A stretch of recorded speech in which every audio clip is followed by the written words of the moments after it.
Hello and welcome to our weekly Bible study. This week we're looking at James chapter 1 verses 1 through 6. James chapter 1 verses 1 through 6. Title of our study is Patience in Trials. I'll go ahead and have you pause the video and read through the passage there. James 1, 1 through 6.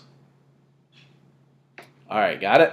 Let's go ahead and jump on in. Well, as you can see, this beginning of the book of James is encouraging us as we go through different trials and tribulations and temptations. And what can we learn from this passage here in James? Well, to start with, we have the absolute expectation that there will be trials. In verse number 1, James is writing to a people who are experiencing trials. He says he's writing to the 12 tribes which are scattered abroad. If you know the history of the early church, you know it was primarily made up of Jewish converts, and those converts experienced persecution in Jerusalem, and then were scattered all around the world. That's actually how the Lord did a lot of the early expansion of the church. And so James is writing to a people who are experiencing trials, right? Notice in verse number 2 that it says when, right? It doesn't say if, but it says when you fall into different temptations or different trials. And so there's an expectation that we will be facing some troubles in life. Now, what kind of trials are those? If you look at verse number 2, it says that they are diverse trials, right? All different kinds. Looking throughout the New Testament, you can see as you maybe read through the book of Acts or you read through some of Paul's epistles what some of those trials might look like. Romans 8:35 is a good place to look. Paul also talks about that same struggle in 1 Corinthians as well. But in Romans 8:35 it says, "Who shall separate us from the love of Christ? Shall tribulation or distress or persecution or famine or nakedness or peril or sword?"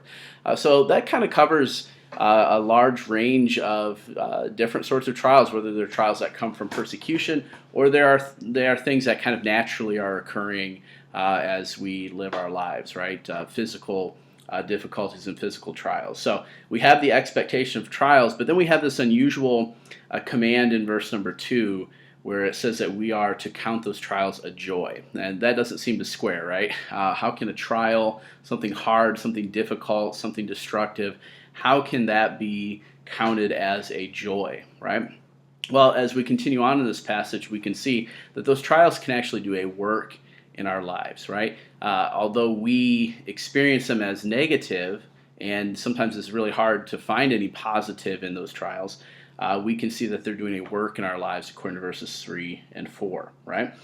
We can see as we look at verse number 3 that trials build patience. The idea here is endurance. They strengthen us to continue to endure in our walk.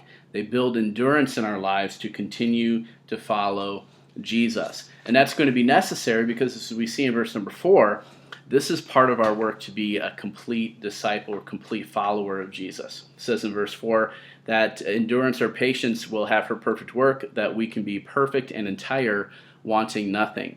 So as we experience those trials in life, they can be discouraging. Yes, they're hard, but we have that wonderful expectation, and it can be considered a joy that as we endure those trials and continue to follow Jesus, He's building us into a complete disciple. As we struggle through those things, we're strengthened in our walk with Him so that nothing will be missing in our lives as we follow Him.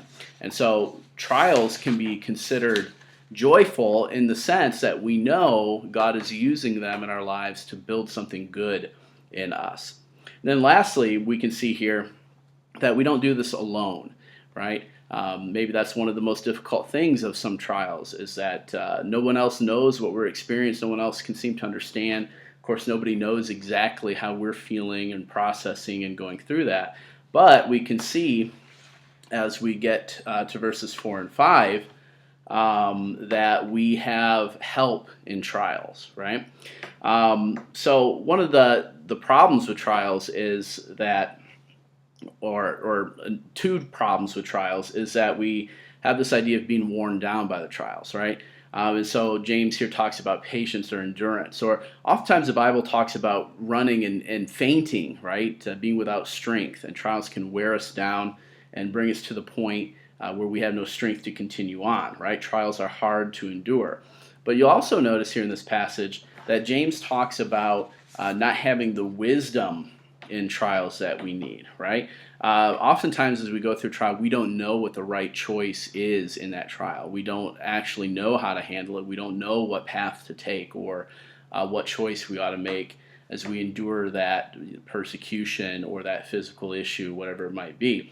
So those are the problems. And in response to that, James encourages us to keep on, but not to keep on in our own strength, but actually to ask God for help. God tells us to come to him with our problems and trials, even if that problem is a lack of wisdom, right? So that can be hard. We can feel bad. We can feel shame when we don't know what to do or we don't know how to handle this trial. And it's not always just a matter of having the strength. Sometimes it's a matter of wisdom. And God actually says, hey, come to me with that problem, even if it's a problem of wisdom.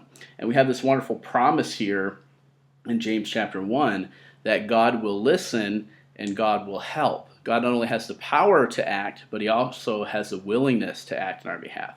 God promises to be liberal or free with his help. He actually desires to give us wisdom. Look at verse number 5. It says that he will not upbraid us, right? He is not going to scold us. He doesn't reproach us for coming to him for help. Well, so no wonder we can count trials of joy. No wonder we can know that we can endure them and that we can expect that something will be built into our lives, is because we have a God who's willing, ready, able, and is going to help us. Hebrews 4:16 tells us to come boldly unto the throne of grace that we may obtain mercy and find grace to help in time of need. And so we have this wonderful God who, yes, allows trials, but trials with a purpose and trials that he's helping us with. And so James ends this little section here in verse number 6 with encouraging us to have faith, right? And what does that faith look like? Well, it's a faith that knows that we need God, right? It's not a self-dependent faith. It's not a faith that if I just believe in myself, I'll get through this. No, it's a faith that we need God, that he will answer us when we go to him for help in our trials. We can be confident of that.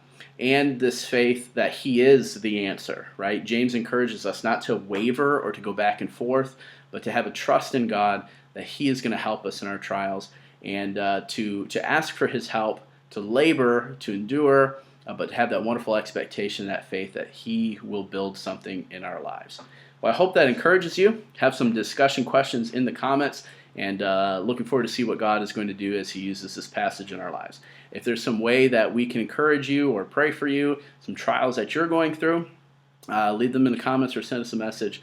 We'd love to pray with you about those things that you're going through, and to pray in faith, knowing that God will help and that God will answer. Well, God bless you, and we'll see you next time as we continue with our weekly Bible studies. Bye-bye.